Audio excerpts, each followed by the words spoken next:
आज जिस टॉपिक के बारे में बात करने वाले हैं वो है इंट्राडे पे सपोर्ट और रेजिस्टेंस कैसे मार्क करें, क्योंकि इंट्राडे की अपनी एक सपोर्ट और रेजिस्टेंस होता है जो प्रीवियस सपोर्ट और रेजिस्टेंस से अलग होता है।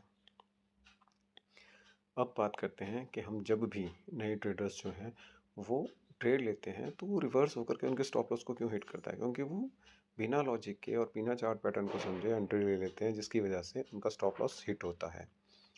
तो इससे हम लोग कैसे बच सकते हैं, कैसे सपोर्ट और रेजिस्टेंस को ड्रॉ करेंगे और सही एंट्री बनाएंगे। दोस्तों, ये वीडियो सिर्फ एजुकेशन पर्पज़ के लिए बनाया गया है ताकि आप लोग समझ सकें कि चार्ट पैटर्न सपोर्ट रेजिस्टेंस कैसे वर्क करता है और उसकी हेल्प से हम लोग कैसे सही ट्रेड ले सकते हैं। अब जो नए ट्रेडर हैं उन्हें ये वीडियो पूरा देखना है, स्किप नहीं करना है। और अगर ये उनको पसंद आता है, मैं ज़्यादा से ज़्यादा सरल भाषा में समझाने की कोशिश करूँगा ताकि आप लोग इस चीज़ जो है वो इस तरह से होता है: higher high, higher lows, higher high, higher lows, higher high, higher lows. अब ये देखिए, यहाँ पे ये हाई है, ये हाई लो है, ये हाई है, ये हाई लो है, ये हाई है, ये हाई लो है। लेकिन इसमें एक चीज़ नोट की आपने कि अप ट्रेंड में सपोर्ट ज़्यादा स्ट्रांग होती है रेजिस्टेंस के, क्योंकि जब भी सपोर्ट लिए तो रेजिस्टेंस कटा है। अब देखिए, यहाँ पे नई सपोर्ट ली तो ये वाला रेजिस्टेंस कट गया, जब यहाँ पे ये सपोर्ट ली तो ये वाला रेजिस्टेंस कट गया। तो सीधा सा मतलब है कि अप ट्रेंड में सपोर्ट ज़्यादा पावरफुल है रेजिस्टेंस के। तो अब इसे मैं चार्ट में एग्जांपल देकर समझाने की कोशिश करता हूँ। आप ध्यान से देखिएगा इसको, क्योंकि ये बहुत ज़रूरी है।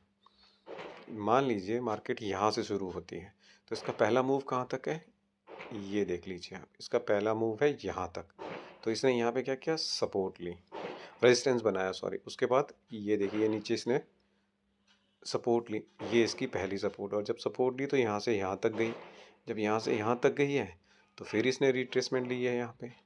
और जब इसने यहाँ से रिट्रेसमेंट ली है तो फिर इसने एक और हाई लगाया है। तो अब ध्यान से देखिए, जब भी इसका जो इसने सपोर्ट लिया तो इसने अपने प्रीवियस हाई को ब्रेक किया है। जब इसने दूसरा सपोर्ट लिया तो इसने अपने तीसरे हाई को ब्रेक कर दिया। मतलब कि अप ट्रेंड में सपोर्ट ज़्यादा पावरफुल होती है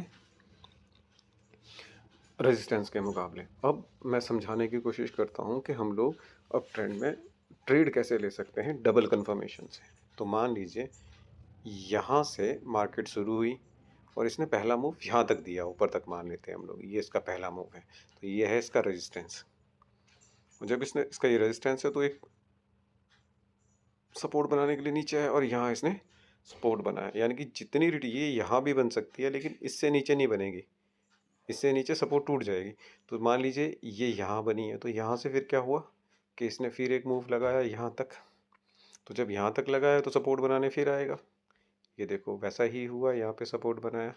तो डबल कंफर्मेशन क्या कहती है चार्ट पैटर्न की, कि अगर हमें हायर लोज हायर हाइज वाला पैटर्न दिखने लगे, हायर हाइज और हायर लोज वाला, तो हमें सेकंड पॉइंट पे हम लोग एंट्री बना सकते हैं। और उसका ये देखिए यहाँ तक का कितना अच्छा मूव मिला है हम लोगों को। अब समझ में आया आपको?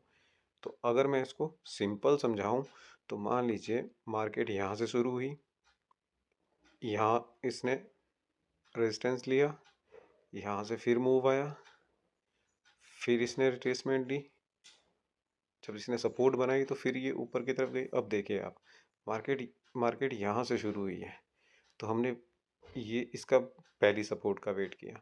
जब पहली सपोर्ट आई तो इसने प्रीवियस रेजिस्टेंस को ब्रेक कर दिया। ठीक है, जो मैंने आपको कहा था कि अप ट्रेंड में सपोर्ट ज़्यादा पावरफुल होती है रेजिस्टेंस के। जब इसने इसको काटा तो फिर इसने रेजिस्टेंस बनाया, और जब इसने रेजिस्टेंस बनाया दूसरी बार और इस सपोर्ट को ना काटे और उसके ऊपर से मार्केट बुलिश इंगल्फिंग कैंडल बना करके या इंगल्फिंग कैंडल बना करके अप साइड जाने लगे, तो उस इंगल्फिंग कैंडल पे हम लोग अपनी एंट्री बनाते हैं यहाँ पे। और वो उसका जो टारगेट होता है वो जो रेजिस्टेंस है उसके ऊपर होगा, यानी कि एक और हाई लगाएगा ये। समझ में आया आपको? आशा करता हूँ कि आप इस चीज़ को समझ गए होंगे। तो मिलते हैं अगले वीडियो में। ऐसी ही इन्फॉर्मेटिव वीडियो मैं आगे भी आपको बताता रहूँगा। धन्यवाद।